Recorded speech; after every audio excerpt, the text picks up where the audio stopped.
Welcome again to the Atlanta Startup Podcast. I am Waima DK, the Managing Director of Startup Runway, and which is the leading platform linking underrepresented founders to capital and investors. I'm really excited for this episode. We have Joe Hamilton, the founder of 4 Second Football. And what's particularly exciting about 4 Second Football is that they are a winner from the most recent Startup Runway Pitch Showcase, the 24th edition. They were the audience favorite. And so, Joe, I'm so thankful for you joining today. Thanks for being here. Thank you for having me. I'm super excited and love to connect more and talk about, what we got going on in 4 Second Football. That's it. That's it. So let's jump right in. How about you do exactly that? Tell the audience a bit about 4 Second Football, and in particular, what really drives the value for this product and this service you've built. Yeah, absolutely. So 4 Second Football, I like to call it, is the world's smartest football. It's the first football that can track data that is directly beneficial for quarterbacks and translates to better performance. We took some research that is heavily studied in the game of football, data such as touchdown to interception, sacks, QB hurries, things like that. And we were able to find a connection between how long quarterbacks hold the ball and those data points. And when they hold it too long, they're, typically worse performers. I actually came up with the idea one day when I was watching some guys play 7-on-7, and being that I play football, I grew up knowing quarterbacks are typically told you got 4 seconds to get rid of the ball. A lot of times back in the day, we used to count 1,000, 2 1,000, 3 1,000.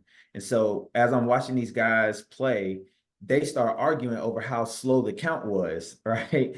And that was when the light bulb popped into my head, like, hey, why hasn't there been a ball that's been automated to count for you? Because you have discrepancies such as a slow count or a fast count when you leave it up to, humans to count. You can get human error. So that was when I started doing some brainstorming and thought about, is there a way that I can create a ball that will count for you? All right, we've automated everything else. Why hasn't this been automated? And so that was when we came up with the vision for 4 Second Football, because like I said, quarterbacks only get 4 seconds. And the data shows that when they get the ball out of their hand in under 2.5 seconds versus over, they're much better performers.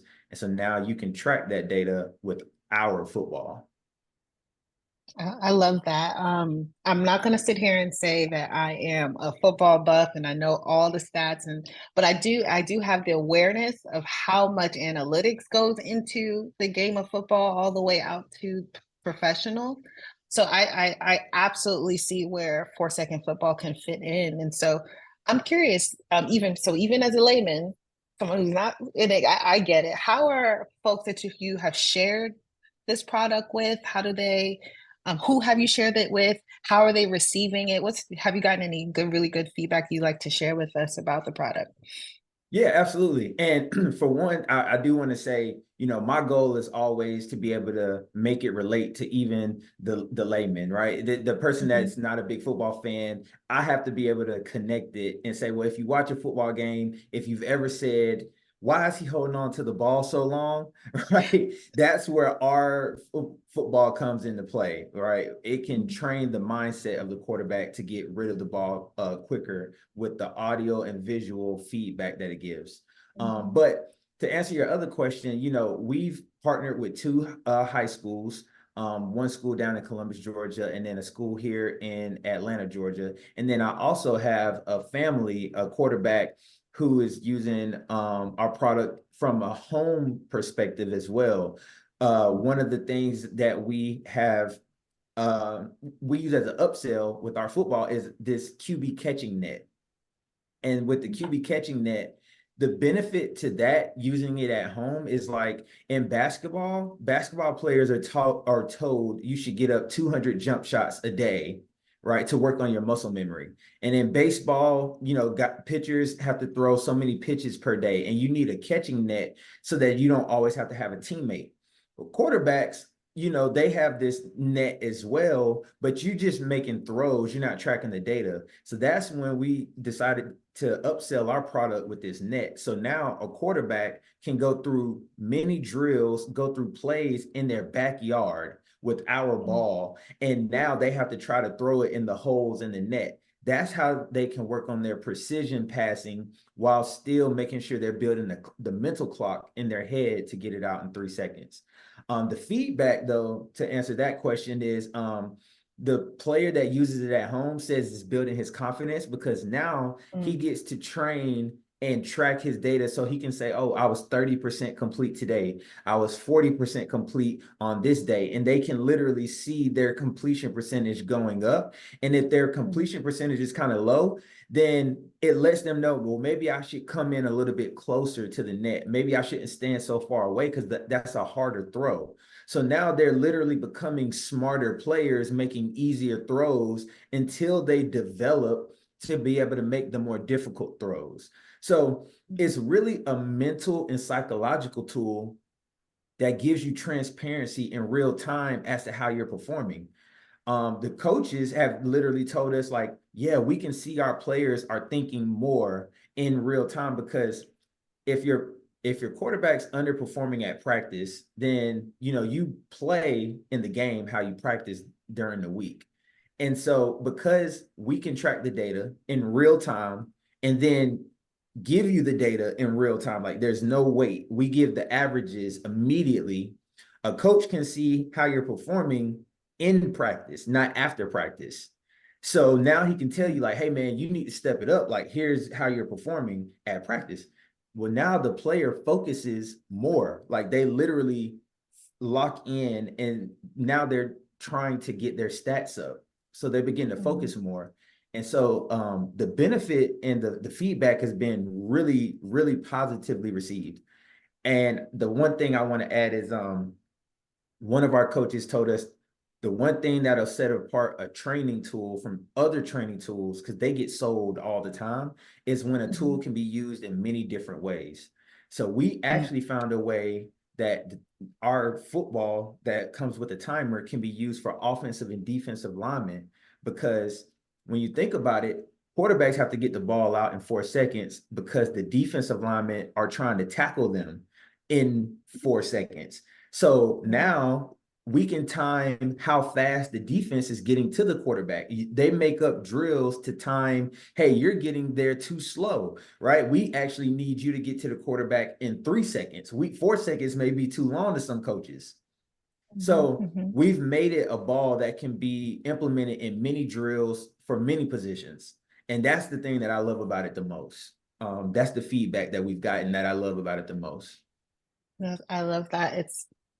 And you if you're not paying enough attention to how you're describing the value of this ball, you might think it's just a ball that's smart, but essentially it's a tool to improve player football IQ, if you will, because Yes. you have that immediate feedback. You have like first it's accurate, then it's in a place in a structure that's immediate.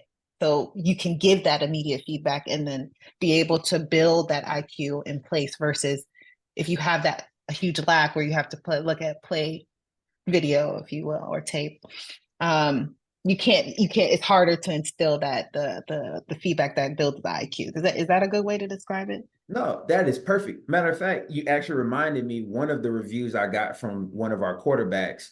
We were doing a session and he said to me, every throw matters now because I know you're tracking my data on the app. Where, sometimes at practice, we lounge around, we're lazy, we just throw a pass and if it's complete or incomplete, we don't care. We know we have another play. But now you can make every throw matter because our football tracks that data and we're going to show you later, right? Like, hey, we're watching you. So that's kind of like the real value proposition, right? Like we're making your performance every day visible, and then like compound interest. If you use it daily, you're gonna get miles better than the competition over time. Hmm. That's really good. That's really good. I'm actually going to shift a little bit to get a sense better of your experience in the pitch at the pitch day at Startup Runway. Like, how was that? And then also a bit about how did you prepare for the pitch in a way that you were successful? You were able to walk away with some money. Oh, that's a good question. So my experience, to answer the first part, was it was a great experience. I've done a couple pitches, but I haven't ever had the mentors, or, the mentor hour and advisor Mm, hour before the pitch was really cool. Not only from a perspective of being able to get advice and bounce ideas off of them, but also just in networking. mm, They gave some, not only some gems, but they were able to say, hey, I might know somebody who might can use it over here. Or when you get to this stage, reach out and email me. So the networking piece there was pretty cool. The mhm, um the part where the VCs were giving us allowed us to ask any questions and they were giving the answers. They kind of confirmed some things that I know I was personally thinking, like the most mhm, important question being like, what do you consider traction? That's in the startup world. I know a few other startups that are kind of in the same position I'm in. We're all like trying to get some investment, but traction is the biggest thing. And what's considered traction, right, to an investor versus what we consider traction. So they mhm. kind of confirmed what I was thinking anyway. That was super valuable. But and then as far as the pitch, a very kind of intimate room, very nice lighting. So it was an amazing experience. It was very cool. Oh, And I I'm think you glad to. asked, I oh, mean, sorry, go glad ahead. to hear that. Glad to hear. No, continue. Yeah, I was gonna say, I was trying to remember the order of your questions. I think the other part of your question was like, how did I prepare? Right. Hmm. And the way that I prepared, in all honesty, is the same way. So I was in a pitch event in November. We were able to come away with some prize money there. Very, very Awesome. fortunate. And I kind of prepared the same way I did for that one. I like to do mock pitches. Like I try to create the pressure of being on stage and having eyes on me. So what I like to do is, I get out a camera. I'll put some lights on me in my living room and I'll just record myself and really try to see what I'm going to look like on stage, beforehand, make it very transparent. And then the things that I don't like, then I fix it. I had to go over the pitch about 100 times because I was over time at home. And I think I was running at a little bit of time at the tail end there, live. But just running over it a bunch of times. But when you know the data, that's the biggest thing is like knowing your stuff. When you know your stuff, even if you freeze up, you'll always be able to just revert back to the things that because it's just in your head. So that was how I prepared. That is an awesome approach. That idea of setting up an environment in your practice space that mimics the real thing. I mean, given what you're building, 4 second football, that idea of you want to be able to practice the way that you're going to play. And so I think that is a great piece to hear from you and for any listeners who might be looking for some tips and tricks on how to be successful in the pitch environment as a startup founder. That's a gem right there. So I would love to hear what's next for 4 second football, what you guys have planned, what do you have planned, what you're looking forward to, or some of the any boulders or challenges you're trying to lift. What's the next lift for the next few weeks and months for 4 second football? Yeah, absolutely. So the plan right now is world domination, right? I but love it. I love it. I understand that we have to do it one step at a time and there's a process. So, in the sense of building blocks, the very next step is, I have some inventory that I should have coming in. My first order, it won't be a large inventory order. So as soon as I get those, I already have coaches who are super intrigued in this concept. They've seen some video online. I have some demos lined up that I'll be doing because spring, like hike for high schools, spring training, as today is Mhm. April the 4th. A lot of the Mhm. high schools are doing spring training the last week of April into the early weeks of May. So I already have about 3 schools who will be using it full-fledged in their spring training so that they can get real hands-on. And then I'm lining up other demos to go out to try to sell them the early product as well. The biggest challenge right now is not getting teams interested, right? It's more so just kind of like scaling. Because you need money to scale. And when I say scale, I'm, right now I'm at a position where I'm honestly just getting off the ground. But Mhm. right now, like literally, we're doing it right now. The event that we won in November, we won $15,000. We put all of that into inventory. That's what funded the inventory we have coming in the next 2 weeks, right? Because it's hardware, so it takes about 10 to 12 weeks to manufacture. And then the money that we just won from Startup Runway, we're gonna do the same thing. As a matter of fact, I'm gonna take the revenue that we make from the units we have coming in and then put it with the 10,000 that we just got. So that way I can get a bigger run instead of, because with hardware, the smaller the amount of money that you could put in, your cost to manufacture it just goes up. So you don't get as Absolutely. far. So that's Mhm. kind of like the biggest problem, right? In a perfect world, I could, go with $50,000 and be able to scale and get way more units, get a few hundred, and then bring my cost of goods down. But until then, I have to just kind of do it, like I say, I just building blocks. So, Mhm. um, Mhm. the Startup Runway was perfect timing. It was big for us, and like I say, that's just the next step: getting out, doing the demos, getting the sales going. Because I know once they try it, they're gonna want it.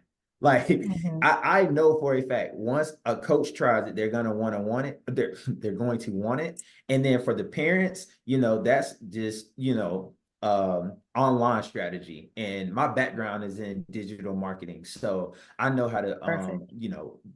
market online. So, I'm very excited for our future. It sounds like you have a lot going on in terms of picking taking this momentum from these wins and converting that into customers. And so that's the nature of what you're doing, starting a business. So you've been able to get a couple boosts. You got some eyes on what you're building. Folks see the value, and you're also putting the money where the mouth is. You're building your inventory and building up the capacity to be able to communicate the value and then get customers. So I'm excited for 4 second field football. I think I really wanted to get a sense of ultimately what brought you to this journey. You could be doing all kinds of different things. As like you said, you have your background in digital marketing. Entrepreneurship, as you probably already see, is a very hard space to be in. So what motivated you to start this journey, and what motivates you to continue it despite whatever challenges? Oh man, that's kind of like a back in my life kind of question. Like, what happened that made you want to go down the road that many people, kind of fail at, right? Unfortunately. Hmm. Hmm. Um, and trust me, I've looked at all the research, and I had to come to a realization a long time ago, like the odds are stacked against me. So only Hmm. do this if you really feel confident that you can do it. But what kind of pushed me into entrepreneurship was, in all honesty, I just always wanted to be the type of boss that I felt like I never had. Earlier on in my like working career, I kind of had some employers who, I just didn't think they treated everybody fair or treated everybody the same. Uh, you know, from work-life balance to just how you treat your employees, how you pay your employees. And I just wanted to be able to create something that if I could create a company and give jobs and, help boost the economy, boost our local economy. I just wanted to definitely be that type of employer that a person would be happy to work for unless they want to start their own thing, right? But you know, I wanted to be the type of employer like they feel comfortable coming to, they feel comfortable speaking with. The employer doesn't make them feel bad when they come to work, and really want to train and develop them to be much better, to go on to do better things. So that was kind of what got me started on the journey. You know, sometimes it's even out of fear. Uh, Mm. you know, we're always kind of taught you need to have multiple streams of income. So things just kind of came together. You know, you struggle a little bit, and you know, you fight. That's just kind of what happened. You know, there was a point in my life where I was just struggling with some things, and I was like, I need more money. It was that simple, right? I was like, I need more money, and I was like, let me come up with $1 million idea. So that was when I just started thinking. But the one true piece of transparency with me is some inventions come from, you know, like a mistake, right? And my very first, I would consider myself to be a serial entrepreneur. And my very first invention before this one is called Bacchus. And so Bacchus basically in short is a wearable alcohol monitor, and it can alert someone, you know, of their alcohol BAC rate or level in real time. So that way they don't have to rely on, you know, a breathalyzer when it's too late. And so that invention just came from like seeing people who were getting in trouble, like they were making bad decisions. And that was when I thought, Mm. like, how can people know ahead of time that they've reached their limit? It was that simple, right? I think they say, you know, problems are like the mother of all invention or something like that. I think Mhm. Mark Cuban has Mhm. said before. Mhm. And I'm paraphrasing. So, you know, that was how I came up with my first concept. And then the football was kind of the same way. I saw some guys arguing, they were getting real rowdy. And then I was like, you know, why hasn't that been created? So that was how my concepts came to fruition. But I always knew I wanted to be an entrepreneur, just kind of from struggle and, you know, wanting to treat people how I didn't think I was treated.